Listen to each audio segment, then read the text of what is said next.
अस्सलाम वालेकुम नाजरीन, इशू ऑफ द डे के साथ मैं हूँ हिरा अब्बासी। नाज़रीन, सियासत हो या समाजी खिदमत, इंसानी हकूक़ की जदोजहद हो या ख़वातीन के मसाइल हों, इस मर्दाना माशरे में ख़वातीन भी किसी से कम नहीं।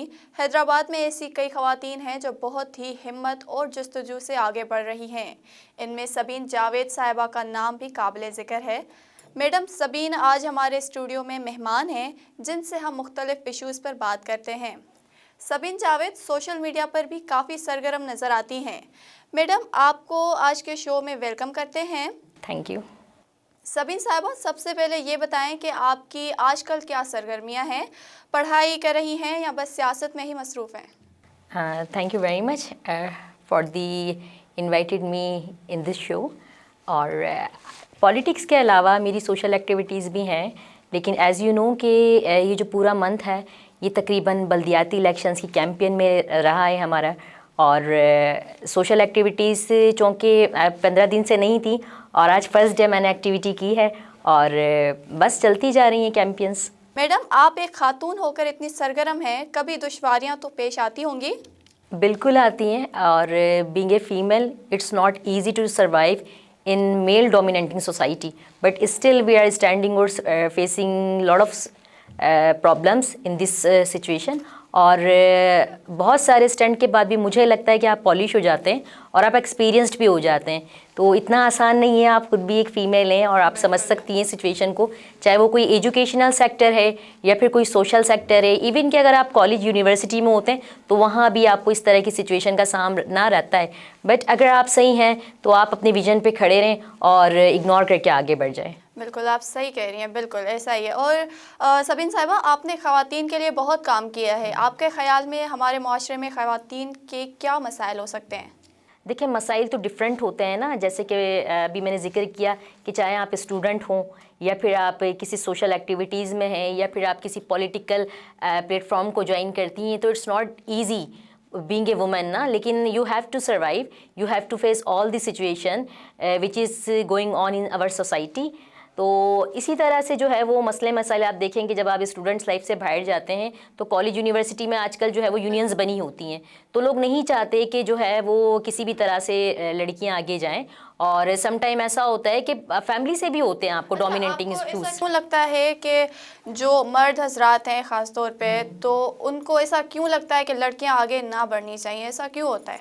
एज आई टोल्ड यू कि इट्स मेल डोमिनेटिंग सोसाइटी, तो ऐसा होता है सम टाइम मेल ईगोज आ जाते हैं। और अच्छा, आप बाहर की सोसाइटी की क्या बात करेंगे, मैं आपको बहुत सारी चीज़ें ऐसी आपने शायद देखी भी हों, आपने शायद मुशाहिदा भी किया हो कि हमारी फैमिलीज से भी जब हम बाहर निकलते हैं तो सम टाइम हमारे जो अपनी फैमिली के मर्द हजरात होते हैं, जिनमें हमारे भाई हैं या हमारे फादर हैं, या अगर कोई लड़की मैरिड है तो उसके जो शौहर हैं वो एतराज़ डेफिनेटली करते हैं बिकॉज दे फील्स इनसिक्योरिटी।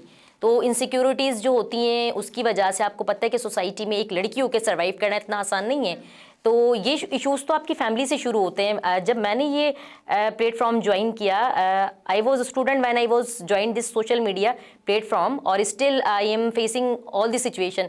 लेकिन होता है क्या है कि आहिस्ता आहिस्ता मोटिवेट करते हैं। मैंने अपने भाइयों को मोटिवेट किया और मोटिवेट करने के बाद जब उन्होंने देखा कि ये बहुत स्ट्रॉन्ग हैं और लिमिट में देखें ना, लिमिट में रह के आप कोई भी काम कर सकते हैं। अगर आप आउट ऑफ लिमिट ना जाएं तो हमारी ख़वातीन तो आपने देखा है कि मोहतरमा फ़ातिमा जीना को आप देख लें, और राना लियाकत अली ख़ान को आप देखें, और अरफा करीम को आप देखें, और ये तो चले पाकिस्तानी हम एक बात कर रहे हैं। लेकिन इसके अलावा अगर हम आउट ऑफ कंट्री भी जाते हैं तो ऐसी बहुत सारी ख़वातीन हैं जो अपने मुल्क की नुमाइंदगी कर रही हैं और वहाँ पर वो काम कर रही हैं। क्यों? क्योंकि उनमें कॉन्फिडेंट भी है, और सेकेंड ये कि वो सर्वाइव करना जानती हैं, सेल्फ डिफेंस भी जानती हैं। तो अगर आप विलिंग है किसी काम को लेके और आपको लगता है कि आप कर सकते हैं, if you want to change the world you have to change yourself first. तो पहले खुद को मोटिवेट करें, कॉन्फिडेंट रहें और उतर जाएं मैदान में। बिल्कुल सही कह रही हैं, बिल्कुल। अच्छा, ये भी कहा जाता है कि सियासत बहुत मुश्किल काम है। आप सियासत में कैसे आ गई और सियासत के बारे में क्या राय है आपकी? सियासत it's not a easy thing, और एज आई टोल्ड यू कि I was started my political activities और social activities when I was student. तो ये सडन हुआ, मैं उस दिनों टॉक शोज़ कर रही थी, एज एंकर पर्सन मैंने स्टार्ट किया था। तो वहाँ पर कुछ पॉलिटिकल पर्सन से मेरी मुलाकात हुई। मेरा 30 मिनट्स का एक शो होता था, टॉक शो, तो वहाँ पे डिफरेंट प्लेटफॉर्म के, उस वक्त हम गैर सियासी थे, तो तमाम पार्टीज़ एक्टिविटी, बहुत सारे लोग आए कि सबीन जो है आप ये हमारा प्लेटफॉर्म ज्वाइन करें। उसमें पीटीआई के भी लोग थे, एमक्यूएम से भी रिलेटेड थे, पीपल्स पार्टी से भी थे, पीएसपी से भी थे। तो पीटीआई के लोग बड़े कामयाब हो गए और वो कामयाब हो गए और बस वहाँ से फिर पॉलिटिकल कैरियर का आगाज़ हुआ। खान साहब के फ़ैन तो हम थे, शुरू से खान साहब के फ़ैन रहे हैं। अच्छा, मतलब आपका ताल्लुक जो है वो पीटीआई से है मेरे ख्याल से। Exactly. I am farmer vice president of Hyderabad. Okay, अच्छा, सबीन साहिबा, मीडिया में भी आपने काम किया है, तो उस हवाले से आप शेयर कर सकती हैं कि क्या तजुर्बा आपका कैसे रहा है? तजर्बा बहुत खूबसूरत रहा और मोटिवेशनल स्पीकर तो मैं थी।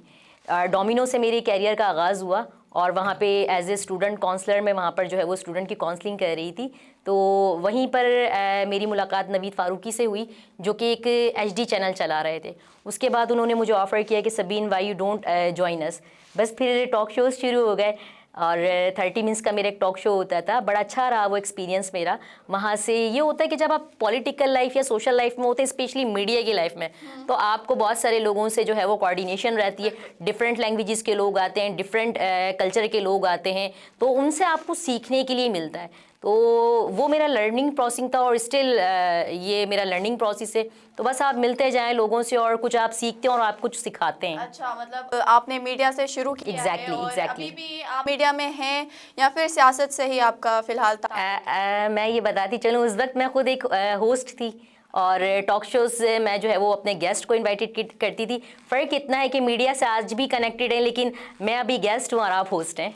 अच्छा जी, बिल्कुल बिल्कुल, ऐसा तो है।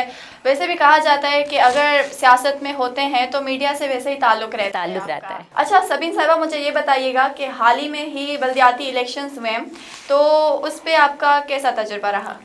तजर्बा बहुत अच्छा रहा, क्योंकि ये मैं कहती हूँ कि पाकिस्तान हिस्ट्री का सबसे बड़ा एक इलेक्शन बन चुका है कि जो कि हमेशा हिस्ट्री में याद रखा जाएगा। जब भी इलेक्शंस होते हैं अप एंड डाउन आते हैं, लेकिन ये तकरीबन 6 महीने से मुलतवी हो रहा था। लेकिन आप देखें कि लोगों ने किस तरह से फेस किया और ये एक बड़ी कैंपेन बन गई है, क्योंकि इलेक्शंस जब भी कभी हुए हैं तो 2 महीने, 3 महीने, 4 महीने का गैप रहा है, लेकिन ये तो तकरीबन आप ये कह लें कि 6 महीने से बाद आगे गुजर चुकी थी। और आप लोगों का पैशन अगर देखें तो वैसा का वैसा ही था। वो बिल्कुल नहीं थके, वो बिल्कुल नहीं झुके, वो बिल्कुल नहीं बिके।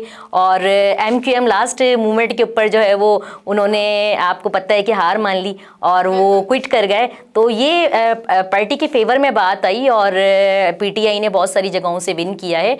39 से प्लस सीट्स वो ले चुके हैं, कुछ रिजल्ट्स पेंडिंग है। तो मैं यहाँ पर ये कहना चाहूँगी कि देखें, हार जीत खेल का हिस्सा है, लेकिन कभी भी अखलाकियात से नीचे ना आएँ और कोशिश करें कि अपने मुल्क में अमन व अमान को कायम रखें। और यहाँ इलेक्शन कमीशन से मैं ये रिक्वेस्ट ज़रूर करना चाहूँगी कि देखें, आप सियासत का हिस्सा नहीं है, सियासत सियासी पार्टियों के लिए छोड़ दें। आप कम से कम जो है वो नीट एंड क्लीन, साफ़ और शफाफ जो है वो रिजल्ट्स आवाम के सामने लेकर आएँ, ना कि आप इस पॉलिटिकल इशूज़ का हिस्सा बने। अच्छा सबीन साहिबा, मुझे ये बताइएगा कि आपको क्या लगता है पीटीआई का मुस्तकबिल पाकिस्तान में है? और आज आप देखें कि उसके काविशों का नतीजा है कि वो एक लीजेंड, एक ब्रांड बन चुके हैं और पाकिस्तान के हर शहर से, हर घर से, हर गली से जो है वो इमरान खान निकल चुका है। तो मैं खुद एक इमरान खान हूँ, मैं सबीन बाद में हूँ। मेरी फैमिली इमरान खान है, वो मेरी फैमिली बाद में है। और आप देखेंगे इंशाल्लाह कि ना सिर्फ हम आपको जीत के दिखाएं। अच्छा, बात हो रही थी 2/3 मेजॉरिटी की ना, कि कहा जा रहा था कि 2/3 मेजॉरिटी से बात आगे जाएगी, लेकिन आई एम टेलिंग यू कि 2/3 मेजॉरिटी से बात आगे गुजर चुकी है। अब इतनी ज़्यादा अवाम इंगेज हो चुकी है, स्पेशली हमारे जो यंगर्स हैं, हमारे जो यूथ हैं, वो इतने ज़्यादा खुश हैं इस जो है वो कैंपेन को लेके, इस पाकिस्तान तहरीक इंसाफ पे जो उन्होंने एक एतमाद का मुजाहिरा किया। आपका बहुत शुक्रिया, आपने कीमती टाइम दिया। नाज़रीन, इसके साथ ही आज के प्रोग्राम का वक्त इख्तिताम को पहुँचा। इजाज़त दीजिए। मज़ीद खबरों और अपडेट्स के लिए देखते रहिए SS न्यूज़।